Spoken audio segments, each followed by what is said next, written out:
Durante a sessão da CPI do 8 de janeiro no Distrito Federal, que ouvia o depoimento do Major Natali, filmado dando água aos invasores do Palácio do Planalto, o deputado distrital Joaquim Roriz Neto alertou o militar de que a verdade não fica escondida para sempre. O deputado apontou que uma ala ideológica da Câmara Legislativa expressa abertamente sua raiva pelo vazamento das imagens que mostram o general do Lula e o Major Natali interagindo com os manifestantes no interior do Palácio do Planalto. Ele apontou: se essas imagens não vazam, o G. Dias ia estar no cargo lá até hoje. Graças a Deus que alguém vazou essas imagens. Joaquim Roriz Neto rebateu um pedido por uma alegada equivalência de ações. Ele disse: o engraçado é que quando a gente fala de esquerda e direita, nunca tem equivalência de ações. O deputado citou 3 exemplos, iniciando pela comparação entre Anderson Torres, ex-ministro de Bolsonaro, e o general do Lula. Ele perguntou: qual foi preso? Qual foi perseguido? Qual foi atacado? Como segundo exemplo, Roriz lembrou que por diversas vezes movimentos da extrema esquerda promoveram depredações em Brasília, inclusive nas sedes de poderes e em ministérios. O deputado mostrou como a velha imprensa não afetou indignação com as depredações e violência e comparou com o tratamento dado aos conservadores. Roriz disse: manifestantes atearam fogo no Ministério da Agricultura e depredaram ministérios. Aqui são manifestantes, estão ocupando espaços. É ocupação.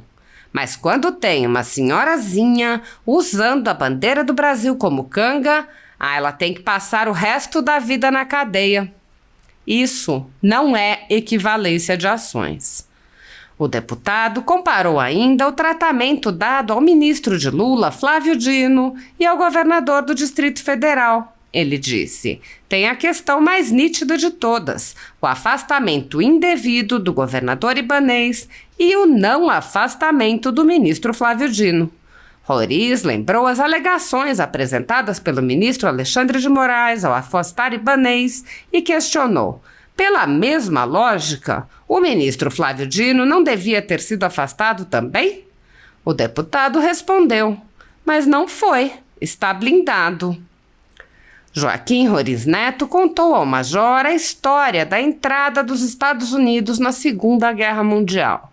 O deputado disse que levou 40 anos para a população descobrir que o governo americano foi informado com antecedência sobre o ataque e o permitiu, para ter um motivo para entrar na guerra. Roriz disse: o governo americano não foi o responsável por ter feito o ataque na ilha do Havaí, mas existem fortes evidências de que ele sabia e permitiu com uma finalidade específica em mente. O nome disso é conspiração. O deputado afirmou: no meu ver, o 8 de janeiro teve êxito sim.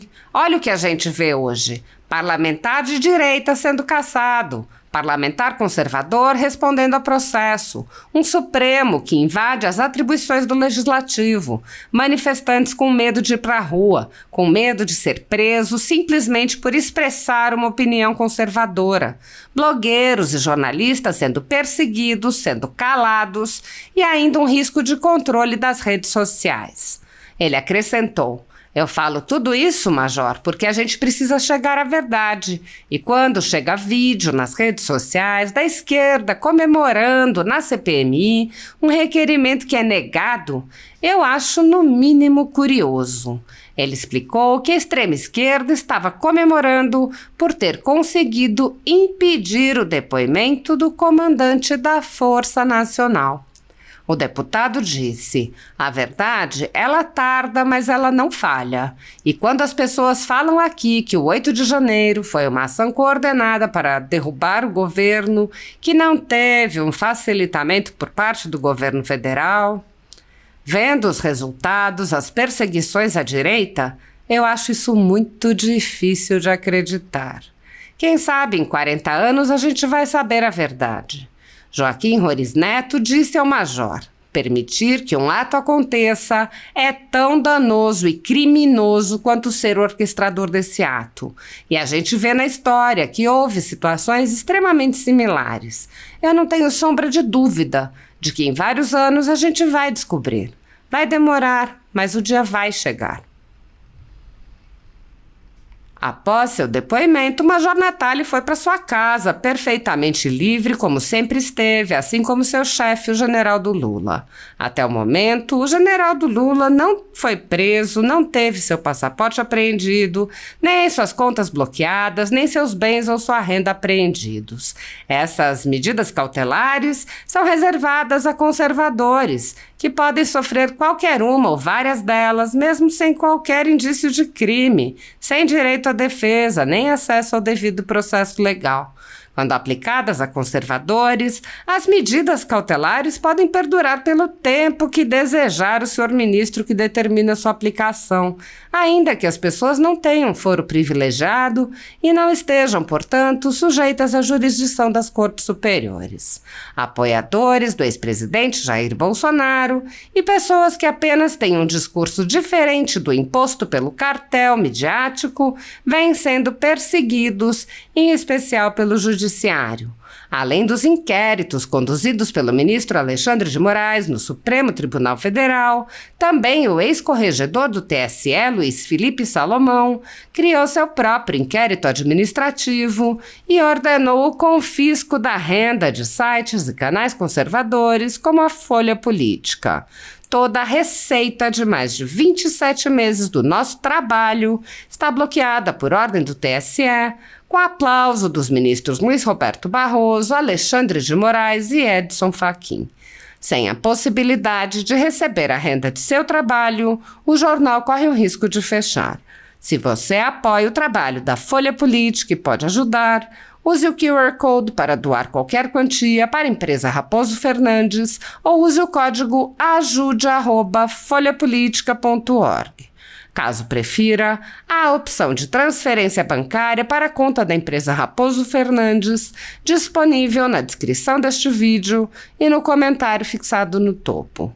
Há mais de 10 anos, a Folha Política faz a cobertura da política brasileira, mostrando atos, pronunciamentos e eventos dos três poderes, quebrando a espiral do silêncio imposta pelo cartel de mídia que quer o monopólio da informação. Pix ajude@folhapolitica.org. Assista. Gostaria de dar uma boa tarde a todos aqui hoje. Boa tarde à imprensa, os demais parlamentares, as pessoas que estão acompanhando a gente na televisão, nas redes sociais. Gostaria de cumprimentar e agradecer a presença do Major Natali, dos seus advogados. Fico muito feliz com a disposição do senhor de estar aqui hoje, de ajudar essa CPI a chegar na verdade. Antes de qualquer coisa, Major, eu gostaria de parabenizar a fala inicial do senhor, em que você se refere às pessoas que estavam presentes no 8 de janeiro como manifestantes. E não... Eu achei que foi muito sábio da parte do senhor de ter feito isso. Igual o pastor Daniel de Castro falou, especialmente nesses últimos dias, a gente vê o que realmente é a definição de e o que é a definição de manifestante. Antes de eu fazer alguns esclarecimentos, eu só gostaria de perguntar novamente ao senhor qual foi o primeiro ano que o senhor começou a trabalhar dentro do GSI? Eu cheguei no GSI em janeiro de 2021. Em 2021? Sim, senhor. E o senhor fez parte do governo Lula de 2006 a 2014, do governo MDB e também do governo Bolsonaro, foi isso? Como militar do Exército. Como militar do Exército. A partir de 2006? A partir de 2004. A partir de 2004? Sim, senhor.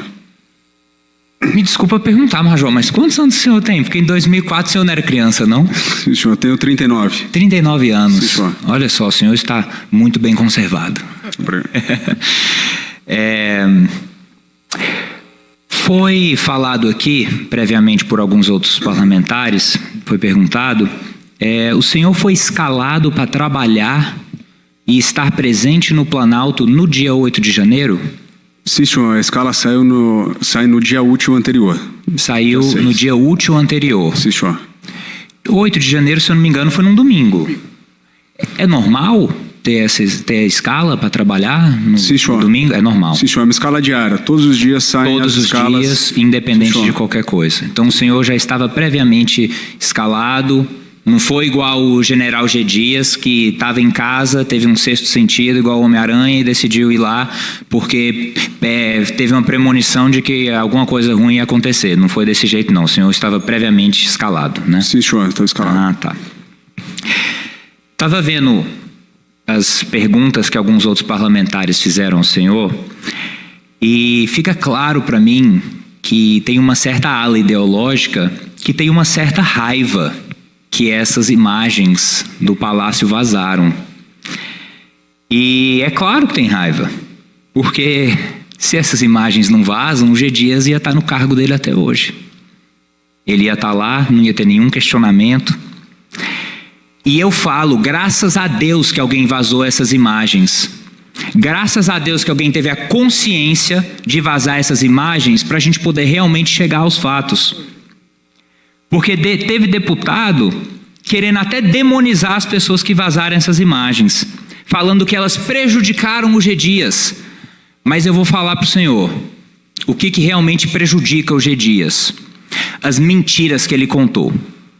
Ele falou mentiras nessa CPI, ele falou mentiras na CPMI e foi constatado em documento que ele mentiu 11 vezes em depoimento para a Polícia Federal. Não foram imagens que estão desgastando a imagem do G. Dias, não.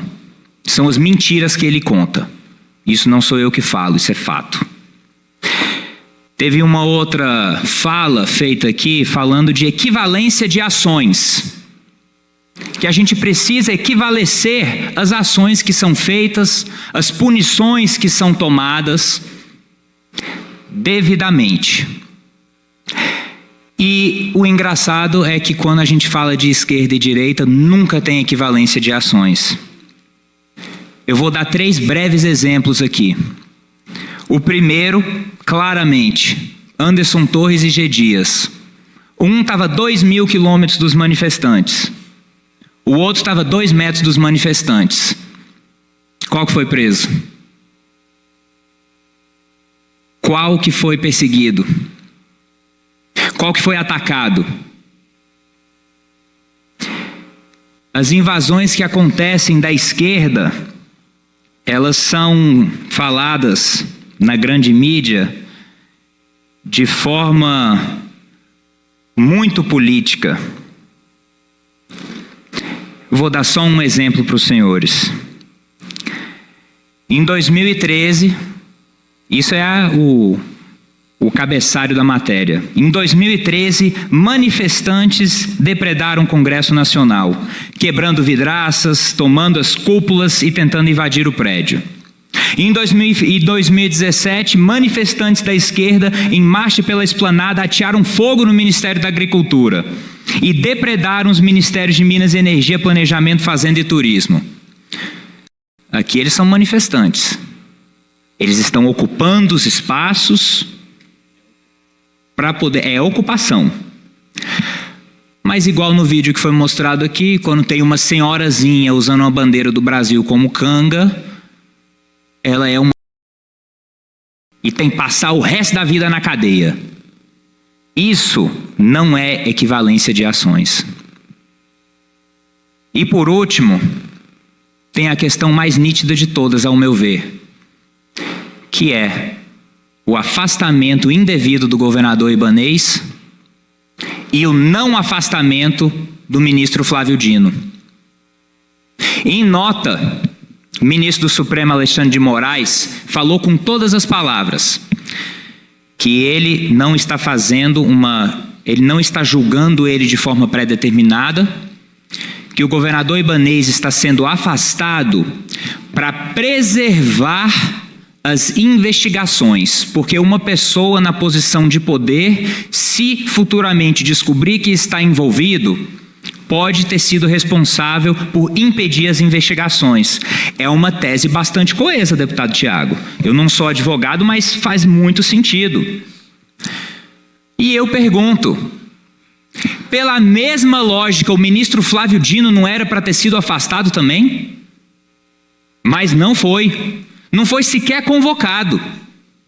A gente fez um convite para ele, mas não vai para lugar nenhum. Está blindado.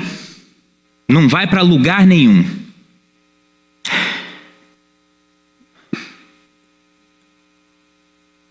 Major, o senhor é militar.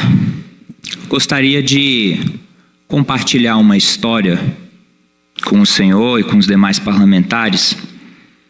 Eu gosto muito de história. E eu vou relatar o histórico de um conflito militar, brevemente, é claro, que houve nos Estados Unidos. Depois da Primeira Guerra Mundial, o governo americano, ele adotou uma posição de isolamento em termos de participação de guerras estrangeiras, muito pelo sentimento de dissatisfação do povo americano com as consequências negativas da Primeira Guerra. E o Congresso estava acompanhando esse sentimento do povo. Quando chegou no final da década de 30 e no começo da década de 40, no auge da Segunda Guerra Mundial, o presidente Roosevelt queria uma intervenção americana na Segunda Guerra, no continente da Europa. E o povo era contra. O Congresso não tinha nenhuma minoria expressiva, não tinha nem 10% que era declaradamente a favor de ir para a guerra. Eles tiveram até um título para isso, chamava o Grande Debate. Viam as atrocidades cometidas pelo nazismo, mas por medo da vontade popular não foram à guerra. Mas duas coisinhas aconteceram. Duas coisas muito, vamos dizer, curiosas. No dia 25 de novembro, e a gente só descobre isso 40 anos depois do ocorrido, 40 anos, por causa do ato de liberdade de informação da FBI. Em 25 de novembro, o amiral japonês Yamamoto mandou uma mensagem de rádio que foi interceptada por forças navais americanas de que no próximo mês ia ter um ataque na ilha do Havaí de Pearl Harbor. Eles sabiam. Dia 4 de dezembro, 3 dias antes do ataque, interceptação das forças navais britânicas, que enviaram um comunicado para as forças navais americanas, falando que o ataque e a janela de ataque ia ser 72 horas. Eles sabiam. 40 anos depois, o dia de ataque de Pearl Harbor foi conhecido como o dia da fraude. Por que eu falo isso? Depois da 1h15 de terror que foi o ataque japonês na ilha de Pearl Harbor, que mais de 2.000 soldados americanos morreram, mais de 100 civis morreram, mandaram para o Congresso uma declaração de guerra. 2 horas depois, por 388 votos a 1 na Câmara Federal e 82 votos a 0 no Senado, os Estados Unidos entrou na guerra. E o resto a gente sabe o que aconteceu. Foi um consenso que os responsáveis tinham que pagar pelo que aconteceu. O governo americano não foi o responsável por ter feito o ataque na ilha do Havaí. mas existem fortes evidências que ele sabia e que ele permitiu com uma finalidade específica em mente. O nome disso se chama conspiração.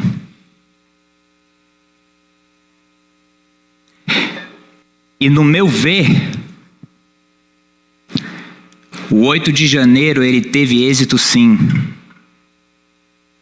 Olha o que a gente vê hoje. Parlamentar de direita sendo cassado, parlamentar conservador respondendo processo, um Supremo que invade as atribuições do Legislativo, manifestantes com medo de ir para a rua, com medo de ser preso, simplesmente por expressar uma opinião conservadora, blogueiros e jornalistas sendo perseguidos, sendo calados, e ainda um risco de controle das redes sociais. Eu falo tudo isso, Major, porque a gente precisa chegar à verdade. E quando chega vídeo nas redes sociais da esquerda comemorando na CPMI, presidente Chico, um requerimento que é negado, eu acho no mínimo curioso. Negar um requerimento da convocação do Sandro Augusto Salles Queiroz, comandante do batalhão de pronto emprego da Força Nacional, por 14 votos a 10, foi negado. Outra falsa equivalência de ações. E por que essa comemoração? O que está sendo escondido? Graças a Deus ele vai ser ouvido aqui nessa CPI. É igual o pastor falou. Essa CPI, felizmente, está sendo referência e está sendo usada como base de investigação na CPMI.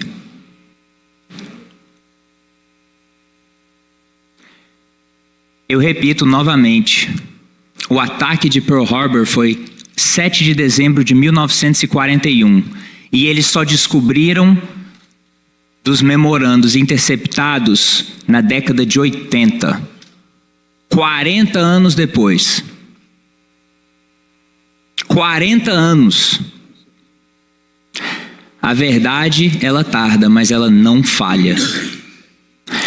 E quando as pessoas falam aqui que o 8 de janeiro foi uma ação coordenada para derrubar o governo, que não teve um ocultamento de informações, que não teve um facilitamento por parte do governo federal, vendo o resultado e as consequências de tudo que a gente está vendo da perseguição da esquerda em cima da direita, eu acho isso muito difícil de acreditar. Quem sabe em 40 anos a gente vai saber a verdade. Quem sabe? Eu gostaria de encerrar minha fala agradecendo novamente, Major. Eu tinha algumas perguntas para fazer ao senhor, mas elas já foram respondidas pelos outros parlamentares. Só gostaria de deixar muito claro esse posicionamento que eu tenho e que eu acredito. Permitir que um ato aconteça é tão danoso e criminoso quanto ser o orquestrador desse ato. E a gente vê na história que houveram situações extremamente similares. E eu não tenho sombra de dúvida que em vários anos a gente vai conseguir realmente esclarecer o que aconteceu no 8 de janeiro. Não vai ser agora não. Não vai ser nos próximos 60, 70 dias que ainda tem da CPI que a gente vai descobrir o que aconteceu. Vai demorar, mas o dia vai chegar. Muito obrigado.